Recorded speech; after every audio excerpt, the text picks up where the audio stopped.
मतदान तमारो अधिकार અને ફરજ છે, પરંતુ કયા છે તમારા હક જાણો મારી સાથે।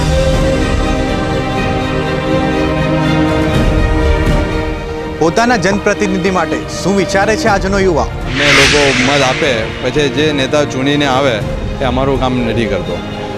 अनेक समस्याओं वच्चे घेरायेलो छे आजनो मतदान। सबसे बड़ी समस्या सूरत के अंदर है ट्रैफिक की और दूसरा करप्शन। केवो होवो जोईए तमारो उम्मीदवार? અમારો ઉમેદવાર એવો હોવો જોઈએ જે ગરીબોની સમસ્યા અને એમની વચ્ચે ઊભો રહીને બધાની સમસ્યા દૂર કરી શકે। તો જણાવો આપનો અભિપ્રાય। અમે કરીશું તમારા હક અને સમસ્યાઓની રજૂઆત S9 ન્યૂઝના ચૂંટણી વિશેષ મારો હક મારા મત કાર્યક્રમમાં।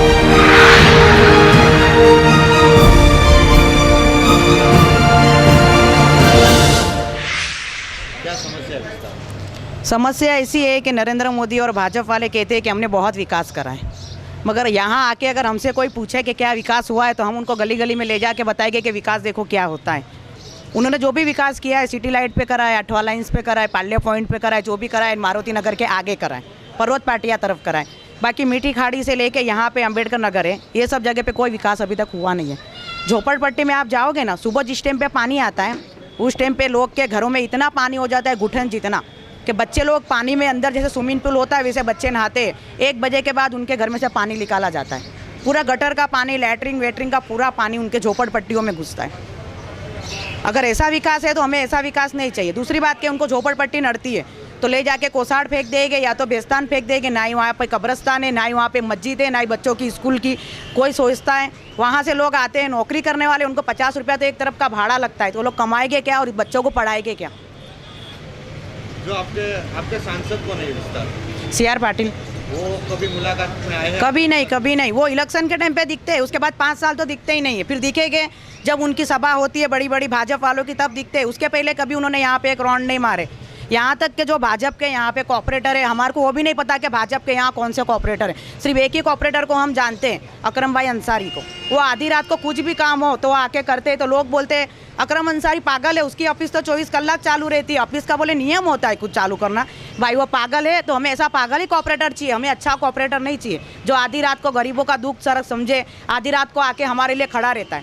यहाँ पे एक लड़के की डेथ हो गई थी अभी, बरोबर आश्रम में पड़ता था, लड़के की बॉडी यहाँ पे 3 बजे रात में लाए, मगर अकरम भाई को एक फ़ोन करे तो रात में 3 बजे आके यहाँ पे खड़े रहिए। हमें ऐसा ही कॉपरेटर चाहिए। आपके मुताबिक आपका उम्मीदवार किस प्रकार का होगा? बस अकरम भाई अंसारी चाहिए हमारे, क्योंकि वो कभी भी हमारे ऐसा नहीं कि उनके कोई काम रहेगा तो वो हमारे लिए काम छोड़कर आते। हमारे कोई स्कूल की कोई बात रहेगी या हमारे घर की कोई टेंशन रहा, बाहर का ये सबका झोपड़पट्टी में जो भी रहा, अकरम भाई कॉपरेटर कभी भी खड़े हो जाते आके। उन्होंने आज तक ऐसा नहीं बोले उन्होंने कि ये वो है ये ऐसा है, जब बुलाओ उनको जब हाजिर हो जाते। हमको तो कोई नहीं चाहिए, हमको तो अकरम भाई अंसारी कॉपरेटर ही चाहिए। जो आपके सांसद है CR पाटिल, कभी वो ये विस्तार में कभी हमने देखे नहीं उनको नज़र से कि कौन है, अभी तक देखे नहीं। उनका वोट देने का टाइम आता वो बराबर आ जाते। क्या समस्या है विस्तार? क्या समझता है, जो पटपट्टी में पानी नहीं, नल में गटर लाइन नहीं है, कुछ भी नहीं है व्यवस्था इधर।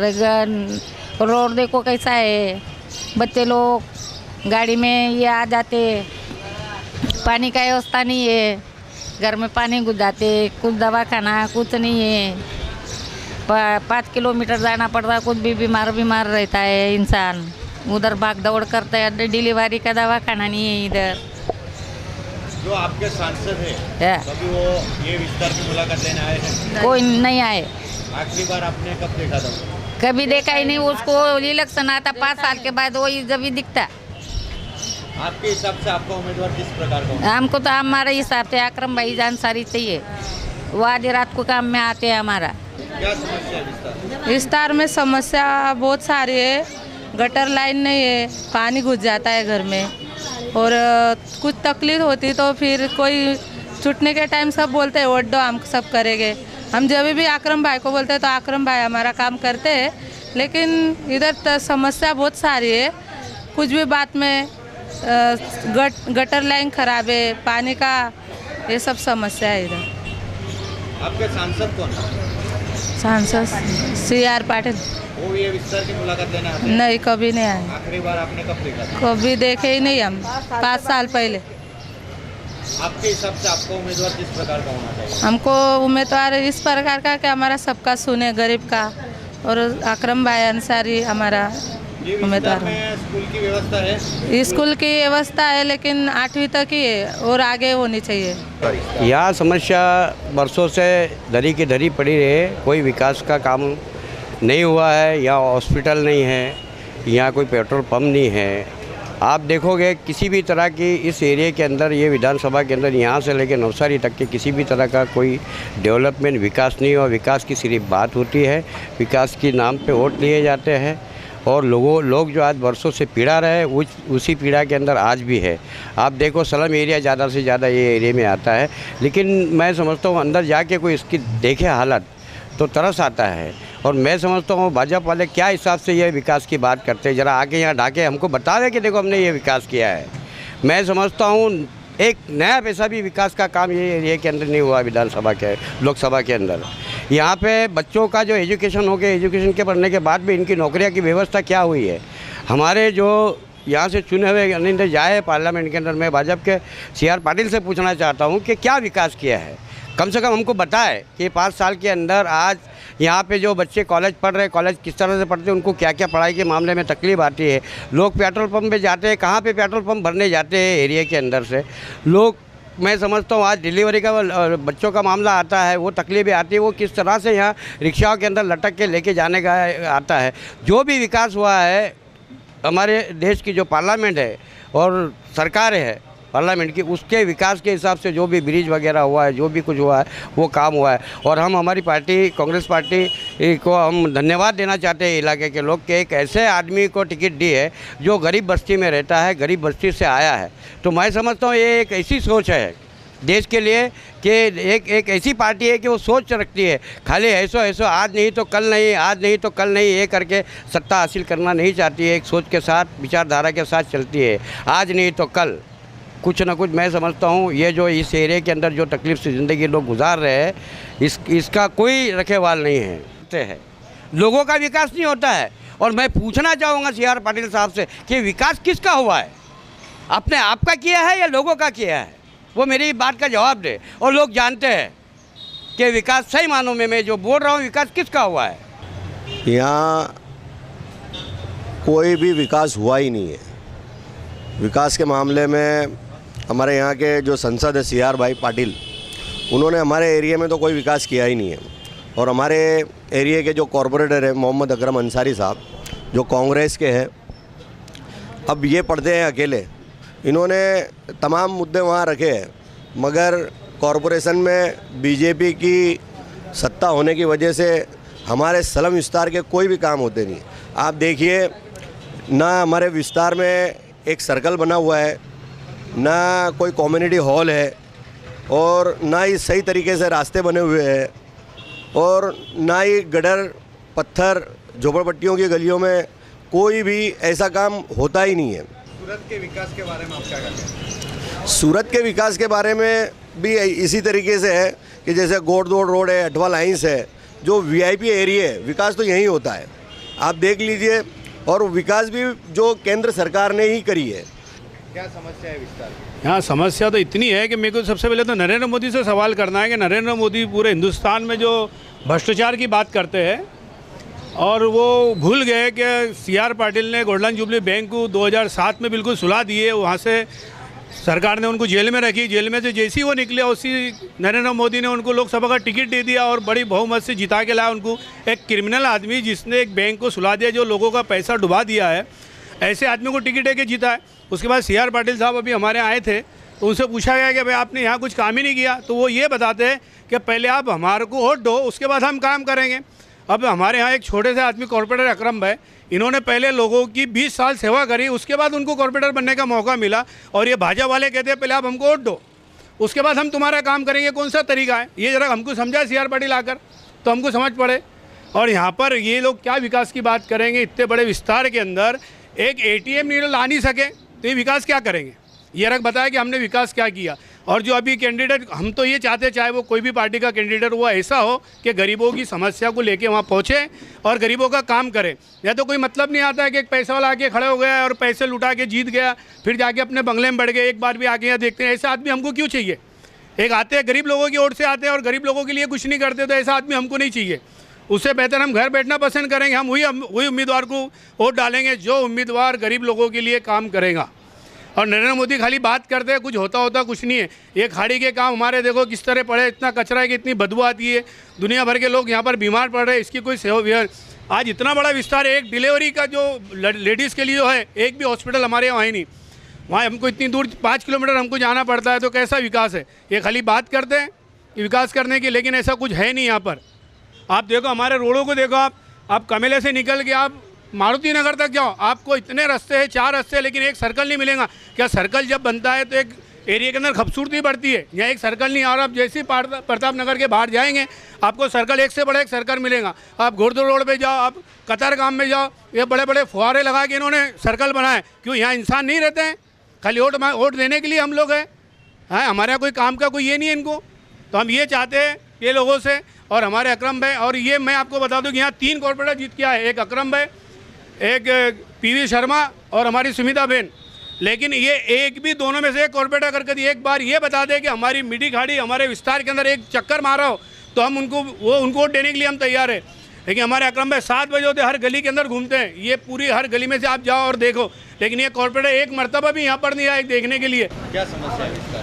समस्या देखो सबसे बड़ी ये होती है कि इलेक्शन आता है तो कुछ नेता दिखने लगते हैं अपने विस्तार में, और दूसरी बात ये है कि अपने विस्तार के अंदर जो ज़मीनी क्षेत्र के अपने जो नेता है जो कामगिरी करते हैं, काम करते हैं, हमारे बीच जो रहते हैं, उनसे कोई वो नहीं लिया जाता है कि कौन से कैंडिडेट को खड़ा किया जाए, क्या किया जाए।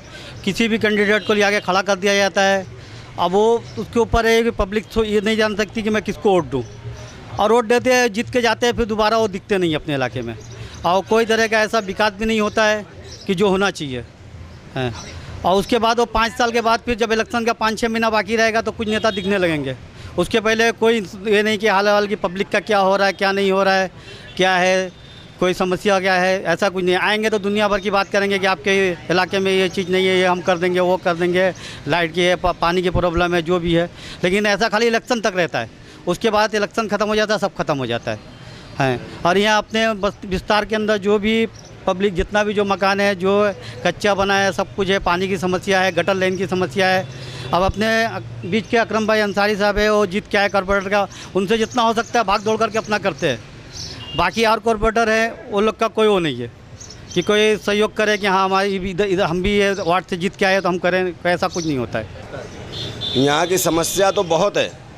समस्या बोले तो हमारा पूरा झोपड़पट्टी एरिया है, इसमें कोई अगवान नहीं आता अकरम भाई के सिवा। यहाँ पे आने को तो बहुत सारे पार्टी, इलेक्शन आता है तो सब पार्टी के लोग यहाँ आते हैं, चाहे बीजेपी हो, बसपा हो, राष्ट्रवादी हो, और भी पार्टी है। लेकिन हमारे यहाँ जितने भी लिंबायत एरिया में है, ज़्यादातर महाराष्ट्र से लोग जुड़े हुए हैं। 90% तो महाराष्ट्रियन वोट है यहाँ पे, और बाकी कुछ बचता है तो वो यूपी के लोग हैं। लेकिन ये हमारे विस्तार में कोई काम नहीं हुआ है। आप गंदगी देख लो, पानी यहाँ बजाता है, पूरा सीवर का पानी घर घर में घुस गया था। अभी 2 महीने पहले बाढ़ आई थी, पूरा पानी भर गया था, लेकिन कोई यहाँ पे आया नहीं। हमारे एरिया का एक ही हम लोगों का मसीहा है, वो बोलो, चाहे हमारे एरिया का लिंबायत का शेर बोलो, वो हमारा अकरम भाई अंसारी है, जो इस एरिया का कारपोरेटर वार्ड नंबर 27 का। वही जो करता है वही करता है। बाकी हम किसी नेता को यहाँ के लोग जानते भी नहीं, कौन यहाँ का है। यहाँ का संसद का लोग नाम भी नहीं जानते। जो अमुक लोग हैं वो नाम जानते हैं कि CR पाटिल है। वो भी CR पाटिल कौन? वो बैंक का बहुत बड़ा घोटाला करके संसद बन गया, और बीजेपी बोलती है कि हम मतलब भ्रष्टाचार के खिलाफ लड़ रहे हैं, लेकिन कोई भ्रष्टाचार के खिलाफ वो लड़ नहीं रही है। क्योंकि अगर भ्रष्टाचार के खिलाफ वो लड़ती तो ये जो है तो नौसारी सीट पे CR पाटिल जैसा आदमी नहीं देती। हमारी समस्या ऐसी है कि हमारे फुलवाड़ी गली नंबर 4 के अंदर आज हम कम से कम 1 साल से धक्के खा रहे हैं। ना गटर लाइन बनती है, ना पत्थर बिठाए जाते हैं, बहुत तकलीफ है। गटर 3 दिन में 4 दिन में उबल जाती है, बहुत पानी बहता गंदा, लोग बीमार गिरते हैं, डेंगू मलेरिया जैसी बीमारी होती है। नदी का किनारा है, वहाँ पे आधा रास्ता बना हुआ है, आधा रास्ता बाकी है। रास्ते के ऊपर इतनी गंदगी है कि इंसान नहीं चल पाता, इंसान का जानवर भी नहीं चल पाएगा। और दूसरी बात ये, हमने म्यूनसिपाल्टी कॉर्पोरेटर को बताया, म्यूनसिपाल्टी ऑफिस में गए, जोन में गए, इतने तक कि हमने म्यूनसिपल कमिश्नर तक अर्जी की, मगर अभी तक उसका कोई सुझाव नहीं आया अभी तक। सांसद कौन है? हमारे सांसद है CR पाटिल, मगर उनके कान तक बात पहुंचती नहीं है। ये लोग काम सही करते नहीं है कार्यकर्ता यहाँ के। हमने कार्यकर्ता को मिला मगर कोई कार्यकर्ता काम करने को तैयार नहीं है। हमारे मोहल्ले में PC शर्मा भी आकर गए, अपने अकरम भाई भी घूम कर गए, यानी कि जितने कार्यकर्ता सब घूम कर गए, मगर कोई सर देख कर चले जाते हैं, काम करने को तैयार नहीं होता है। हम पूरे गले मोहल्ले के लोग पूरे परेशान हैं, हमारे गरीब की बात कोई सुनता नहीं है। जो आपके सांसद है CR पाटिल, हाँ। आपके विस्तार की मुलाकात कभी लेने आए? मुलाकात तो एक बार करके गए थे, मगर दोबारा नहीं आए। क्या बोला था उन्होंने? हमने बताया कि बस कर देंगे, हम आश्वासन देकर गए थे कि हम कर देंगे। क्या समस्या है? समस्या हमारे विस्तार की ड्रेनेज है, पानी है, रास्ते है और स्ट्रीट लाइट वगैरह है। तो नॉर्मल माइनर समस्या है, कुछ ज़्यादा समस्या नहीं, लेकिन फिर भी वो समस्याएं हमारे विस्तार के हिसाब से बहुत बड़ी है। और यहाँ पर ना कम्युनिटी हॉल बना है अभी तक। शादियों के अंदर लोग आज भी रोड पे मंडप लगाते हैं और रास्ते बंद हो जाते हैं, उसके लिए लोगों को आवाजाही के लिए प्रॉब्लम होता है। मतलब बहुत सारी बड़ी बड़ी प्रॉब्लम है ये, लेकिन ये प्रॉब्लम्स तंत्र के हिसाब से कोई बड़ी नहीं है, एकदम छोटी प्रॉब्लम है। अगर एक सांसद हमारे विस्तार की बाकायदा वक्त अगर मुलाकात ली होती अभी तक, तो ये जो बड़ी समस्या हमारे लिए है, ये उनकी समस्या छोटी है, अभी तक सॉल्व हो गई होती, कोई बड़ी बात नहीं होती। लेकिन हमारे यहाँ के जो नवसारी लोकसभा के जो सांसद है, उन्होंने आज तक एक बार भी यहाँ की मुलाकात नहीं ली किसी भी काम के ताल्लुक से। प्रोग्राम तो अटेंड किए उन्होंने, बहुत सारे प्रोग्राम यहाँ पर अटेंड किए, लेकिन लोक समस्या के लिए कभी कोई उन्होंने यहाँ पर विज़िट नहीं ली। कोई मतलब पूरे विस्तार के अंदर एक भी राउंड नहीं मारा। दूसरे जो प्रोग्राम होते हैं, किसी का ओपनिंग करना है, कोई दूसरा ऐसा कोई प्रोग्राम अटेंड करना है, वो उन्होंने बहुत सब अटेंड किया, लेकिन लोक समस्या का प्रॉब्लम सॉल्व करने के लिए उन्होंने आज तक यहाँ पर एक भी राउंड नहीं लिया या तो एक भी मीटिंग नहीं की। आपके हिसाब से आपका उम्मीदवार? हाँ, हमारे हिसाब से हमारे यहाँ का जो उम्मीदवार है नवसारी लोकसभा का जो उम्मीदवार है, वो ऐसा होना चाहिए कि वो हर एक विस्तार की जाती तौर से मुलाकात ले, लोगों की समस्याओं को समझे और लोगों की जो समस्याएं हैं, जो विस्तार वाइज अलग अलग विस्तार के हिसाब से उनको एक एक करके सॉल्व करने की कोशिश करे। क्योंकि एक सांसद के लिए ये जो लोगों की जो बड़ी समस्या है, सांसद के लिए एक छोटी सी समस्या है, वो चाहे तो बहुत जल्दी उसको सॉल्व कर सकते हैं। हमारे यहाँ के उम्मीदवार ऐसे होने चाहिए जो लोगों की समस्याओं को अपनी समस्या समझ के काम करें। सूरत के विकास के बारे में आपका क्या? सूरत का विकास क्या है? सूरत का तो विकास यही है, जो हाईली डेवलप्ड एरिया है वहीं विकास हो रहा है। झोपड़पट्टी या स्लम में तो कोई विकास दिखाई नहीं आज तक। झोपड़पट्टी में से लोगों को खाली किया गया, उनको छोटे छोटे रूमों के अंदर, जैसे मुर्गी का कोई पिंजरा होता है, ऐसे रूमों के अंदर डाल दिया गया। वहाँ पर उनकी फैमिली में 10 लोग हो या 20 लोग हो, कोई फ़र्क नहीं पड़ता है। खाली बोलने की बात होती है कि आपको 2 देंगे 3 देंगे, लेकिन है तो छोटा छोटा ही। जिनके खुद के मकान थे उनको अलग करके म्यूनसिपालिटी के मकान में दे दिया, और मकान भी कोई सुविधाजनक नहीं है। ये सुविधा होनी चाहिए, सुविधा के हिसाब से नहीं है। क्या समस्या है विस्तार? यहाँ पर घनीवती समस्या है। जिस तरह से यहाँ जो अभी ये ब्रिज का विकास किया गया है, इसके 5 जो रोड बना है जो पब्लिक का चलने का, यहाँ पर स्कूल है, बच्चे यहाँ पर चलते हैं, और यहाँ पर अभी तक डिवाइडर नहीं बना है। कई तरह के भी एक्सीडेंट हुए हैं। हाल ही में घटना ऐसी हुई है कि एक बच्चे के सिर पे से रिक्शा चली गई है। मैंने बच्चे बचाए। हमने कई बार फरियाद की है कि भाई आप ये सब ब्रिज बनाते हैं तो कम से कम गरीब बच्चों के लिए एक डिवाइडर बना जाए तो उनको यहाँ से रोड पार करने में तकलीफ़ ना हो, मगर किसी बात की कोई तरह की सुनवाई होती नहीं है।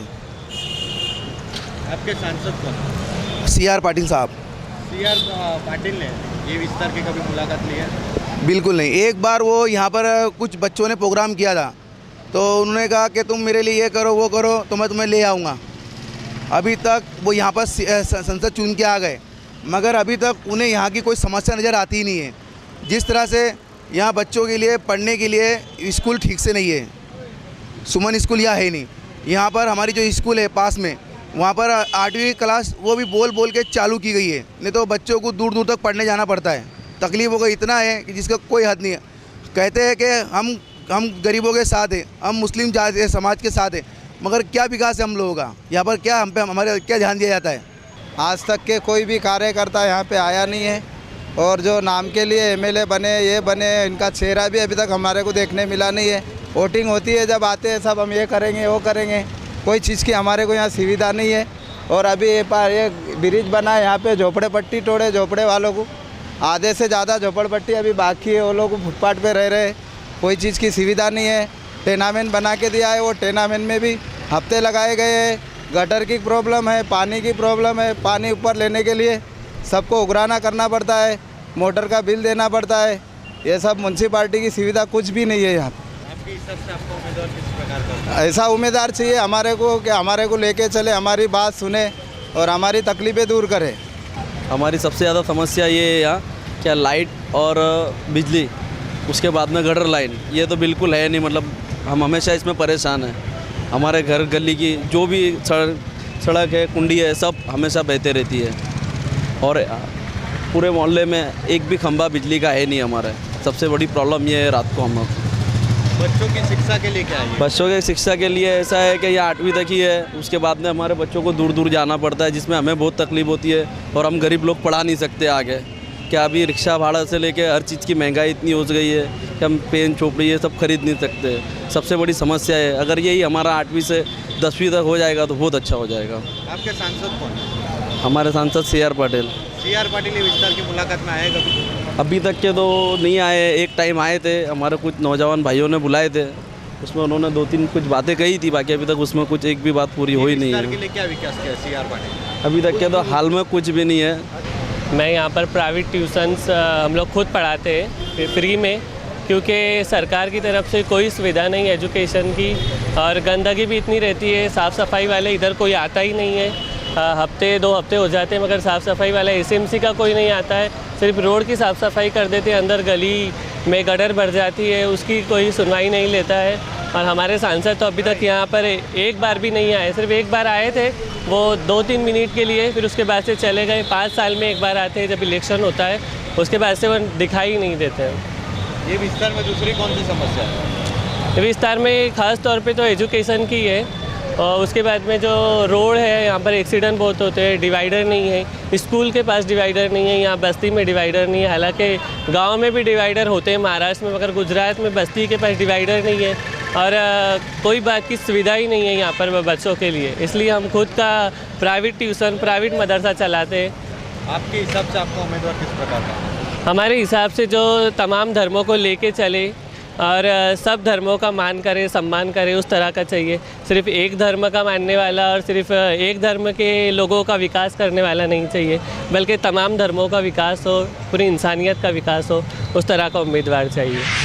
हालમાં લોકસભાનું ઇલેક્શન છે અને હું હાલમાં અત્યાર પહેલાં હું કોઈ ભાજપ કે કોંગ્રેસમાં હતો નહીં, પણ ગુજરાતમાંથી જો વડાપ્રધાન બનતા હોય નરેન્દ્રભાઈ મોદી, તો એવું ઈચ્છીએ છે કે ગુજરાત ખરેખર ડેવલપ થશે।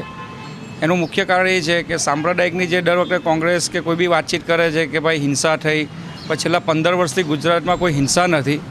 અને એવું કહેવાય છે મુસ્લિમને આપણે તરછોડી રહેલા છે ગુજરાતમાં, પણ નરેન્દ્રભાઈ મોદીએ જે કામ કર્યું છે ગુજરાતની અંદર બધા સમાજને લઈને, કે દરેક યોજનાઓ કાઢી છે, દરેક સમાજને મળી છે। દાખલા તરીકે 108 છે એ કોઈને જાત નથી પૂછતું। એવી રીતે જો ભાજપની વાત કરીએ તો પહેલાં મુસ્લિમ રાષ્ટ્રપતિ જો બનાવ્યા તો ભારતીય જનતા પાર્ટીએ બનાવ્યા છે। ને બીજી વસ્તુ ખાસ એ ધ્યાનમાં લેવાનું છે આપણે કે કોઈ બી દંગામાં હજી નરેન્દ્ર મોદીનું નામ ક્લિયર નથી થયું। કે જે વ્યક્તિ કામ કરવા માગે છે તેને આપણે સૌએ સહકાર આપવો જોઈએ। નરેન્દ્રભાઈ મોદીની વાત કરીએ આપણે તો એમણે 15 વર્ષ ગુજરાતમાં જે પ્રમાણે વિકાસ કર્યો, એ વિકાસને આપણે રાષ્ટ્રીય લેવલ સુધી લઈ જઈએ, રાષ્ટ્રનો પણ વિકાસ થાય, એના અનુસંધાનમાં આપણે નરેન્દ્ર મોદીને જ મત આપવો જોઈએ, એવું મારું અંગત મંતવ્ય પણ ખરું। ગુજરાતમાં જેટલો વિકાસ થયો છે, જેટલો મોમેડનનો પણ વિકાસ, અહીંયા મુસ્લિમ સમાજનો પણ વિકાસ ગુજરાતમાં થયો છે। ગુજરાતમાં એમના માટે જે પણ આરોપો લગાવવામાં આવ્યા બીજા પક્ષો તરફથી, હાલ સુધી એમના એક પણ આરોપોમાં સાબિતી કે એવું તથ્ય જેવું કંઈ જણાવ્યું નથી, અને કોર્ટે પણ એમને અત્યાર સુધી કોઈમાં આપણે દોષિત ઠરાવ્યા નથી। તો આપણે એ આરોપોને બાજુ પર રાખી અને રાષ્ટ્રના વિકાસ માટે પણ ભેગા થઈને ભાજપને મત આપવો જોઈએ, જેથી કરીને નરેન્દ્ર મોદી PM બની શકે। હવે અમારે એવા નેતા જોવે કે જે રોજગાર અમને અપાવે। અમે ભણેલા ગણેલા હોય તે છતાં અમારે કોઈ નોકરી નથી મળતી। નોકરી માંગવા ગઈએ છે તો પૈસા માંગે છે। અગર જો અમારી પાસે પૈસા જ હોત તો અમે લોકો નોકરી શું કરવા કરત, બરાબર? નોકરી આપીને, પૈસા આપીને જો નોકરી માંગવી હોય તો અમારે પછી આ રીતે જ જીવન કાઢવાનું છે. અમારે એવા નેતા જોઈએ છે જે પૈસા વગર અમને ભણેલી ગણેલી ડિગ્રીના હિસાબે અમને નોકરી અપાવે. તમને કેવા નેતા જોઈએ છે? અમારું કામ થવું જોઈએ, અમારા ગામડામાં કામ થવું જોઈએ ને અમારી એવો કંઈ વધવું જોઈએ, અમારે રોજગાર હોય વધવું જોઈએ ને નેતા સારા નેતા જોઈએ. સારા નેતા આવા સારા માણસ જોઈએ અમારા ગરીબ માટે સારા જોઈએ. હવે ખેતીમાં અમે કામ કરીએ છીએ ને અમારે એમનું જ્યાં ઉપયોગ જોઈએ એમ. સંસદ સભ્યની કામોની વાત કરીએ તો ખાસ કરીને અમે તો ખેડૂતો સાથે જોડાયેલા છે ને ખેડૂતોના ઘણા મોટા પ્રશ્નો છે. પ્રશ્નોની વાત કરીએ તો ખેડૂતો જે રીતે મોંઘવારીના નામે જે રીતે ખેડૂતો પર જે પાણીના વેરાની વાત હોય કે રાસાયણિક ખાતરની વાત હોય, જે રીતે છેલ્લા 5 વર્ષમાં જે રીતે રાસાયણિક ખાતરના ભાવો વધ્યા છે, પાણીના પીવાના દરો વધ્યા છે, એની સામે ખેડૂતોની જે ખેત પેદાશના ભાવો વધવા જોઈએ એ ભાવો છેલ્લા 5 વર્ષમાં વધી શક્યા નથી. એટલે ખેડૂતો ખેતી તરફથી ધ્યાન બીજે તરફ દોરાવવા માંડ્યા છે અને ખેતી છોડવા માંડ્યા છે. ત્યારે આવનારા દિવસોમાં અમે સંસદ સભ્યો પાસે ચોક્કસ આશા રાખીએ કે ખેતુલક્ષી બજેટ બને. અત્યાર સુધી કેન્દ્રની કોઈ પણ સરકાર હોય ખેતીલક્ષી બજેટની કોઈએ વાત કરી નથી. ત્યારે ખેતી માટે સ્પેશિયલ બજેટની જોગવાઈ થાય અને ખેતીની જ વાત થાય. જ્યારે આ દેશ ખેતી પ્રધાન દેશ હોય, 65થી પણ વધારે લોકો ગામડાઓમાં વસતા હોય, ત્યારે ખેતી માટે જ વાત થાય એવી અમે અપેક્ષા રાખીએ છીએ. છેલ્લા 5 વર્ષ પર જ્યારે સંસદ સભ્ય ગામની અંદર માસવામાં આવેલા ત્યારે એમને પ્રશ્ન કરવામાં આવેલા કે તમે અમારું કામ કરો કે નહીં કરો, પણ જ્યારે દિલ્હી જાઓ ને ત્યારે ઉપર વિમાનમાં જો જાઓ તો નીચે જોજો અને રેલવેમાં જાય તો સાઈડ જોજો, પણ અત્યાર સુધીમાં એમણે જોવામાં આવ્યા નથી. અને ખરેખર રીતે ખાસ કરીને અમારો એક પુલ છે જહાંગીપુરા, એ બાબતમાં મેં ત્યારે મૌખિક રજૂઆત કરેલી કે ભાઈ આ પુલ બનાવવો જોઈએ, કારણ કે ખેડૂતોનો માલ, સહકારી ટ્રેક્ટરો વગેરે અમને એટલી આપદા પડે છે. આ જહાંગીપુરા પુલ જે ડબલ બનવો જોઈએ તે બની શક્યો નથી. બીજું કે ખાસ કરીને આપણી આ નદી છે કે રેલ આવે ત્યારે આ તાપી નદીને કિનારે એક રસ્તો બનીને મગદલ્લા સુધી લઈ જવાનો અને મગદલ્લાની જે માટી નદીમાં છે એ કાઢીને સાઈડ ચેન્જ કરવાની, તો આ રેલનો બી પ્રશ્ન અડધો બંધ થઈ જાય એમ છે. પણ અત્યાર સુધી એ લોકોએ કોઈ મ્યુનિસિપાલિટી કે કોઈ રાજ્ય સરકાર કે કેન્દ્ર સરકારના ચૂંટાયેલા આપણા દર્શનાબેન સંસદ સભ્યએ હજુ ધ્યાન પર કોઈ કામ લીધું નથી. અને ખેડૂતના કોઈ પણ પ્રશ્ન હવે આવશે. વીજળી બાબતની અંદર 500 રૂપિયાનું જે મીટર ચાર્જ હતો તેની બદલે 4000 રૂપિયા કનેક્શનના લાઇટ બિલના ભરવા પડે આપણે, ત્યારે તમને લાઇટનું કનેક્શન મળે. ગરીબ માણસો 4000 રૂપિયા ક્યાંથી લાવે? અને એ ખરેખર રીતે જે મીટર ખરીદાય છે એ બરોડા કંપનીના અધિકારીઓ ખરીદે, અહીંયા કોઈને સત્તા છે નથી, તો આ બંધ થવું જોઈએ. ખાંડની બજાર એકદમ નીચા છે અને ખેડૂતને જે ખર્ચો આવે છે રોપણીથી માંડીને કાપણી સુધીનો એ 4 ગણો થઈ ગયો છે ને અમને જે ભાવ મળે છે આજની તારીખે જે ભાવ પડ્યા છે એ અમને સંતોષકારક નથી. આજની તારીખે અમારે જે ખેડૂતને જે અમે જે મહેનત કરીએ છીએ એ પ્રમાણે જો 3500 રૂપિયા ભાવ પડે તને તો જ આ ખેડૂતને પોસાય એમ છે, બાકી ખેડૂતને પરવડે એમ છે નથી. ને ઇન્કમ ટેક્સની જે અમને નોટિસ કાઢી છે દરેક સુગરોને, તો એના માટે કોઈ સુગર ભરી શકે એમ છે નથી. દર્શનાબેને સંસદમાં આ પ્રશ્ન જે ટેક્સનો જે છે તે ઇન્કમ ટેક્સનો જે પ્રશ્ન જે છે ખેડૂતનો એ હાઇલાઇટ કરવો જોઈએ, સંસદમાં પૂછવો જોઈએ ને ખેડૂતને આમાંથી મુક્ત મળવી જોઈએ એમ. આપણા સાંસદ શ્રી દર્શનાબેન જરદોશ આજે એમને ઓળખીએ છીએ અને એમના સમયગાળામાં કેટલા કામ થયા અને હવે પછીના કયા કામની અપેક્ષા રાખો છો? મારા સરપંચ તરીકે કરમલા ગામની અંદર સારો વિકાસ થયો છે અને વિકાસ તરીકે દર્શનાબેનની ગ્રાન્ટ પણ સારી આવી છે. ઓલપા તાલુકામાં પણ એમની સારી ગ્રાન્ટ છે અને આવતા જે સંસદ તરીકે જે ચૂંટાશે અને લોકોની જે કામ કરાવવાની જે ભાવનાઓ છે તે દર્શનાબેન પૂરી કરશે એવી મને લાગણી. મતદાન તમારો અધિકાર અને ફરજ છે, પરંતુ કયા છે તમારા હક જાણો મારી સાથે.